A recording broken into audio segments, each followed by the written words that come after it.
Now let's flip it and look at Pittsburgh because they brought in both those guys. They used both of those guys, and Russell was banged up early in the year. Fields gets an opportunity, and he did well with it. Russell ultimately kind of takes over the job, and we saw a little of Fields as it went along. But they let both those guys go. They signed Mason Rudolph, and now the conversation is surrounding Aaron Rodgers. Is that the landing spot? Rodney, what do you think? Aaron Rodgers and Pittsburgh, how does that marriage look to you? I don't like it, man. And I've been saying this for the last couple of years. And you think about Aaron Rodgers, when he's out there playing, coach, we're literally looking at him, and every time he drops back, we're holding our breath. Every time a defensive lineman is chasing him, we're thinking, oh, holding our breath, nervous because we think he's going to go down. If you're the Pittsburgh Steelers, why would you want to go back and get a guy that's 40-something years old, a guy that's going to be a pain in the butt in the locker room? It just makes absolutely no sense. And Coach, this is one of the surprises for me because I'm so used to the Pittsburgh Steelers doing things a certain way. If he doesn't want to join the Pittsburgh Steelers, then I would just forget about him, move on, and keep it moving. I wouldn't have allowed this to become such a distraction like it's becoming. Cam Hayward comes out and say, hey, man, we need you. Like, we want you. We would love to have Aaron Rodgers here. Why wouldn't Aaron Rodgers say, you know what, just sign me up? This is the team that I want to play at. They got a good defense. They need to continue to build that offensive line. They brought in DK Metcalf, paid him a lot of money. You still have George Pickens. You got some weapons on the offensive side of the ball and a good defense. Why not sign, Coach? Yeah, I'm not sure what his holdup is. I'm not sure what the Steelers are doing either. I think they need a long-term answer. They need to find that guy who's going to be the quarterback for the next 10 years. Now, if you're Pittsburgh, though, and you think this can be the Tom Brady effect, I can bring this guy in. Maybe he can play 1 year and take us to the Super Bowl, and I'm willing to roll the dice. Go ahead. But I'm with you. That guy's got to be on board. Aaron Rodgers should be saying, if he wants to do this, yeah, I can take you to the Super Bowl. Let's go. I love these veteran guys. Let's get there and get rolling. Let me get there and get started. Not, hey, I'll get back to you in a little while and we'll see what happens. No, I don't want that from the guy who I think is going to be the hero for me. Yeah, and if you're Mike Tomlin, you got to put your foot down. You got to say, hey, we need an answer by next Monday. If you can't give us an answer by next Monday, all the best to you. We appreciate your time. And keep it moving because now it just continues to become a distraction. Players have to answer the same questions in the media.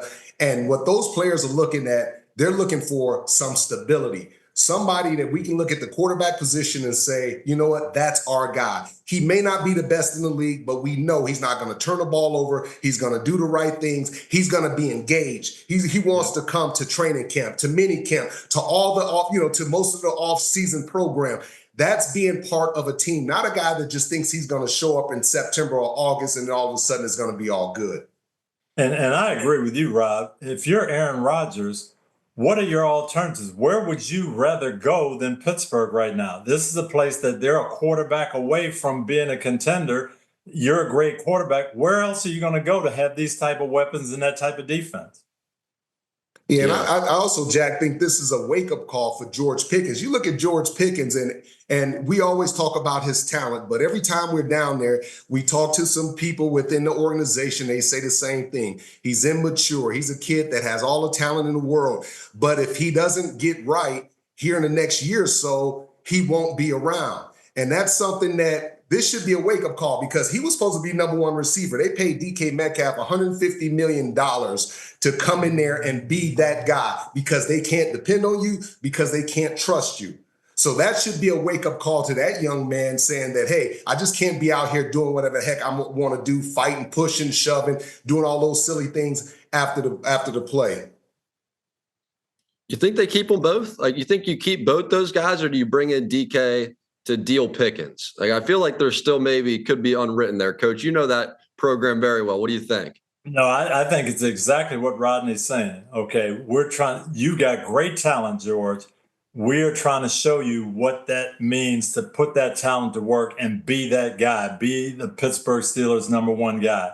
And they've got a chance to do something special. To me, these two guys have a chance to do what Chase and T. Higgins are doing in Cincinnati. That should be the goal. Let's go out and dominate where nobody can handle us. And I think that is what they're trying to get across to Pickens.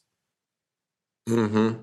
I'm a little conflicted on the Aaron Rodgers front because from some perspective, maybe he could be a little better than he was, 1 year coming off the Achilles injury. Maybe he's a little more used to playing football again. And that's a serious injury he's coming back from. On the other hand, he's another year older. So now he's 41, 42, and, he's not getting any closer to his prime. He's just moving further and further away from that prime. But there was glimpses earlier in last year where you saw, okay, he can run and scramble a little bit. Then he pulled the hamstring and then he couldn't move at all. And so we saw both parts of that. And when he can't move, he is not Aaron Rodgers. I mean, that was Jack, and that's the problem. That's the problem. That's you just summed up the problem right there. He will start off great the first month of the season. It's 80 degrees and sunny, 90 degrees outside. And then all of a sudden, as the season goes on, he's going to wear down. And that's when you start to hold your breath. Every time he's getting chased, is it a hamstring? Is it a calf? Is it going to be another Achilles? All those different things. If that were the case, who would you rather have, Coach? Would you rather have Aaron Rodgers or Russell Wilson back?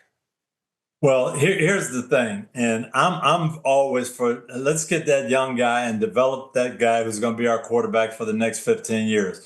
But Peyton Manning and Tom Brady have put a monkey wrench in that. What they have done when they were on their final tour, so to speak, and I can go in and give you one Super Bowl year with unbelievable leadership and the skill that I have. It's not what I was 10 years ago.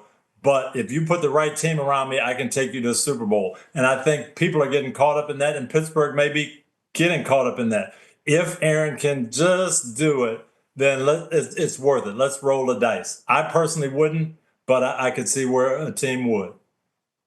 Yeah. I agree with you, Coach. There's no way I would touch Aaron Rodgers. I mean, just once again, the age factor, and you talk about the future and moving on. I think their focus needs to be on just that, trying to find a young guy or some middle tier quarterback, just something that they can have in place for the future. But Aaron Rodgers, I wouldn't even entertain it.